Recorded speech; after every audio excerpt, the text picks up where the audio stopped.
গতকাল সন্ধ্যাবেলা আমরা ঘুরতে ঘুরতে চলে গিয়েছিলাম ইকো পার্কের এই জায়গাটায়। সন্ধেবেলায় এক মায়াবী আলোয় সেজে ওঠে এই জায়গাটা, যেটা দেখতে অপূর্ব সুন্দর লাগে। এরপর ডিনারের জন্য চলে গিয়েছিলাম ইকো পার্কের মধ্যেই ট্রাইবাল থিমে ডেকোরেট করা এই সুন্দর রেস্টুরেন্টটায়, যার নাম ধামসা দ্য ট্রাইবাল কিচেন।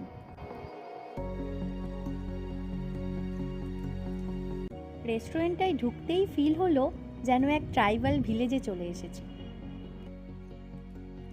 রেস্টুরেন্টটা একটা বড় ধামসার আদলে তৈরি, আর ভিতরে ঢুকতেই অ্যাম্বিয়েন্সটা ছিল ঠিক এই রকম।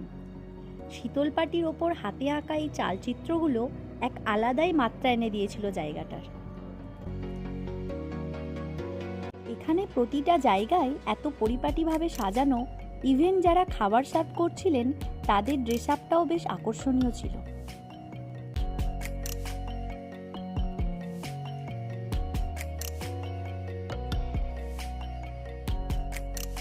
এই জায়গাটায় এলে কোথাও মনে হবে না যে আমরা কলকাতার মধ্যেই আছি। শহরের এত কাছে এরকম একটা সুন্দর গ্রাম্য পরিবেশের সাথে ট্রাইবাল ডিনার এক আলাদাই প্রাপ্তি।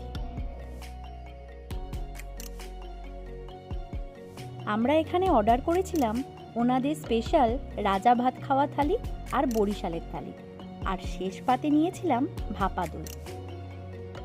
সব মিলিয়ে খাবার দাবার বেশ ভালোই ছিল। এবার বলি, এই জায়গাটায় আসার আমাদের কোনোই প্ল্যান ছিল না। হঠাৎ করেই আমরা ঘুরতে ঘুরতে ইকো পার্কের গেট নাম্বার 1 দিয়ে ঢুকে এই জায়গাটায় আসি, আর তারপর ডিসাইড করলাম ডিনারটা এখানেই সেরে ফেলা যাক। আর এই ধামসা কিচেনের পাশেই রয়েছে নিউলি ওপেন হওয়া সোলার ডোম।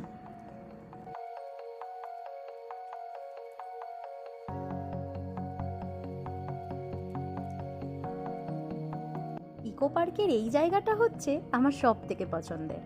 এই জায়গাটা দিয়ে রাইড করতে এত ভালো লাগে যে যতবারই যাই মন ভরে যায়।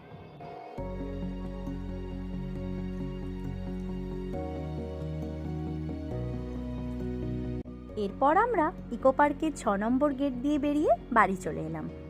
আজকের মতো টাটা।